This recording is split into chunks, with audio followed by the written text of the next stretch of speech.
ntabwo mu Rwanda hari umutekano uhagije. Ntabwo nibaza umuntu wakoze ibintu ubugome bw'indengakamere akica umuntu yarangiza akamukuraho umutwe. Ni ukuri byaturenze, abantu bamwe imitima yahagaze, agahinda katwishe, ntawe uzi uwo ari we kubera ko nta mutwe afite. Ntabwo twakubwira ngo ni kanaka, ntabwo twakubwira ngo n'uyu kubera ko nta mutwe afite. Buriya rero nta muntu udafite agahinda hano mu gishanga, rwose agahinda karatwishe. Bamuhambire mu bitambaro ayunamutse ndajya muri gariya kantu kuko ni umuntu mukuru. Rero bari kuvuga ko kubera ko hari abantu bamwishe, ntabwo tuzi igihe yapfiriye kuko polisi ntabwo ziraza ngo zimukuremo. Ni akagambane kurebye ukuntu ntabwo ari ibisambo byamwishe.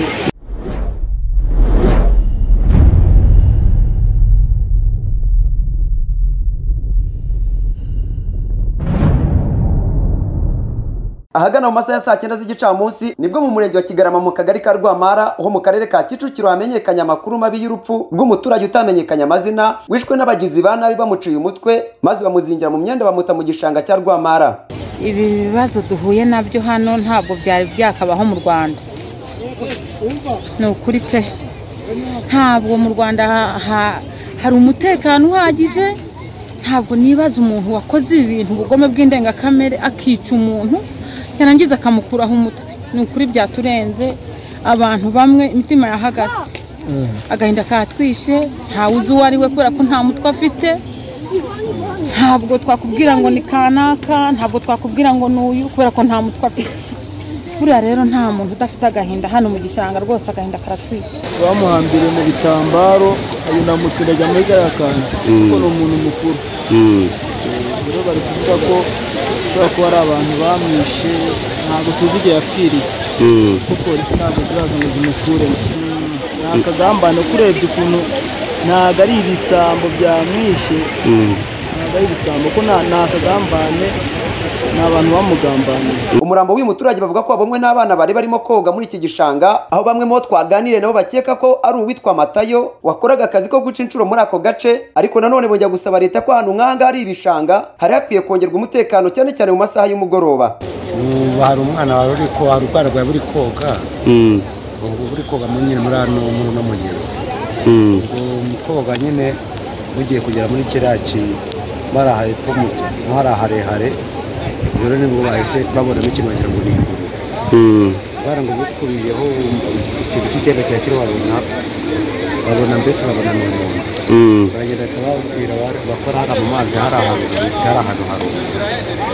Rero nibwo twahise tumanuka turareba duhagaze bityo turareba ati twitegereza tukabona inda nuko natwe twanduye. Bazi igihe byabereye kuko n'abana bamubonye barimo kwiga barimo koga bo bahita bamubona mu mazi nyine. Basohokeye mu kintu cya mushi nuko twabibonye nta muntu ubizi, ariko numvise ngo n'abana bamubonye barimo kogamo hano mu mazi babitangariza polisi bazibonye hari. Bashobora kuba yishwe nka nimugoroba niko nabonye kuko amaso yacagaragara hari. Isura mbese ntabwo umuntu ari kubona akamuzi neza kubera irataburiya ntabwo isa nk'iyo yambara, ariko bamubuze nyine uwo mupagasi yakoreraga haruguru bamubuze Matayo. Wonakekaga urumva bari kumbwira bagenzi banjye ko atari we. Wakeka ko yarinde? Wonakekaga n'undi witwa Matayo bari kumbwira ko atari we. Banza ari Matayo yakoraga ibintu by'umucanga hano. Ariko yaramaze iminsi avuye kwa Kabuga. Yapakiraga imicanga hariya. Mbonye muri iki gihe uko nabonye ipantaro neza ni Matayo. Ntamubonaga gucongeyeho gusa. Ni kwisetariya akunda abantu bamuzi no hari bakuru mucanga hari. Twasaba leta cyase abayobozi batuyemo aka gace bakongera abashinzwe umutekano kugira ngo bajye babasha gucunga ahantu nk'ahangaha ko kujya boneka inzitizi funga bitise kuvuga bidakunze hakaba ari abashinzwe umutekano kugira ngo babungabunge. Twagerageje kuvugana n'umuvugizi w'urwego rw'ubugenzacyaha mu Rwanda kugira ngo twumve ko babashije kumenya imyirondoro y'umuturage wapfuye, ariko ntibyadukundiye. Kuri telefone ngendanwa twavuganye n'umunyamabanga nshingwabikorwa w'umurenge wa Kigarama atubwira ko twamwandikira ubutumwa bugufi, ariko twarinze dusoza gutegura ino nkuru atarasubiza ubwo butumwa ndetse atarongera no kudufata kuri telefone. Kereka unyandike na biba kuri message.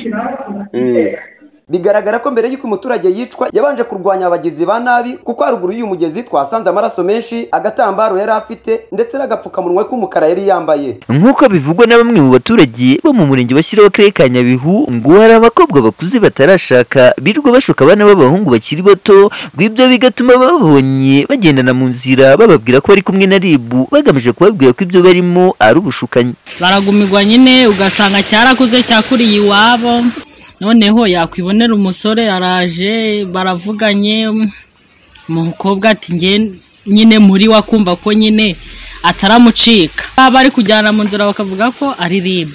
Umukobwa iyo ari mukuru umuhungu ari mutoya nawe urabyumva ko umukobwa abashutse umuhungu. Umwana wo muri bwo kunyara gahita bamutera nyine bikarangira. Nawe ko yimudomekada none se ubwo ngubwo urumva. Wavugiye gupfuka ihangane. Yongo TV iganira na bamwe mu bana b'abahungu bari mu kigero cy'abahawe izina rya RIB badutangaje ko iyo bagiye gukora imibonano mpuzabitsina nta gakingirizo bakoresha ngo kuko nta mwana urira bombo mu shashi. Ubukingirizo ntabwo bukigezwe. Ubundi nta mwana urira bombo mu ishashi. Ushobora kuba afite uburwayi runaka akaba bari kugira nyine ngo n'abandi nabo bazafatireho. Aba baturage bakomeza bavuga ko RIB yajije kurenganura abarenganwa, ari nayo mpamvu iyo babonye umuntu mukuru uri guteta umwana uri munsi y'imyaka y'ubukure bavuga ko ari kumwe na RIB. RIB yaje kurengera abana, ngo niyo mpamvu nyine abana babisaba RIB. Ese umwana mutoya wenda katuvuge nk'umukobwa afite imyaka 30, ubwumva agatanga batamushutse, umukobwa bashutse umuhungu kubera kamurusha imyaka. Bakomeza bavuga ko hakwiye kubaho inyigisho n'ibiganiro bihoraho bigamije kwigisha ibibi byo guhohotera umwana ndetse n'ibyiza byo gutangira amakuru ku gihe. Babakorera amahugurwa baje babasha kubigisha, bumve yuko baba bari guhohotera u Rwanda rw'ejo. Waba ukorewe ihohoterwa cyangwa se ubonye n'uri kurikora yabishikiriza inzego zimwegereye. Ku murongo wa telefone Yongo TV iganira na Ndandu Marcel, umunyamabanga nshingwabikorwa w'umurenge wa Shyira, yagize ati imyaka y'ubukure yo gushyingirwa n'imyaka 21. Urumva rero ntabwo kongora abakobwa bagumiwe ntabwo icyo nakimenya, kandi iyo bageze kuri imyaka 21 bagasaba ko baza gusezerana basezeranya. Kongora abakobwa bagumiwe hari iki? Ahubwo icyo twanashishikariza buri muturage wese ari urwo rubyiruko, icyo twabasaba ni ukugira indangagaciro z'ubumuntu, bakagira indangagaciro zo kwitegura kugira ko ejo bazaba umubyeyi, kandi muri bwa bugimbi bwabo bwa busore bwabo bagakorera igihugu n'umuryango. Izina RIB ryitirwa abana b'abahungu bakiri bato ryabatijwe n'abana b'abakobwa batarageza igihe cy'ubukure. RIB mu magambo arambuye ni Rwanda Investigation Board, urwego rw'igihugu rw'ubugenzacyaha. Ntabwo mu Rwanda hari umutekano uhagije, ntabwo nibaza umuntu wakoze ibintu ubugome bw'indengakamere akica umuntu yarangiza akamukuraho umutwe. Ni ukuri byaturenze, abantu bamwe imitima yahagaze, agahinda katwishe, ntawe uzi uwo ari we kubera ko nta mutwe afite. Ntabwo twakubwira ngo ni kanaka, ntabwo twakubwira ngo n'uyu kubera ko nta mutwe afite. Buriya rero nta muntu udafite agahinda hano mu gishanga, rwose agahinda karatwishe. Bamuhambire mu bitambaro ayunamutse ndajya muri gariya kantu kuko ni umuntu mukuru. Rero bari kuvuga ko ushobora kuba ari abantu bamwishe, ntabwo tuzi igihe yapfiriye kuko polisi ntabwo ziraza ngo zimukuremo. Ni akagambane kurebye ukuntu ntabwo ari ibisambo byamwishe.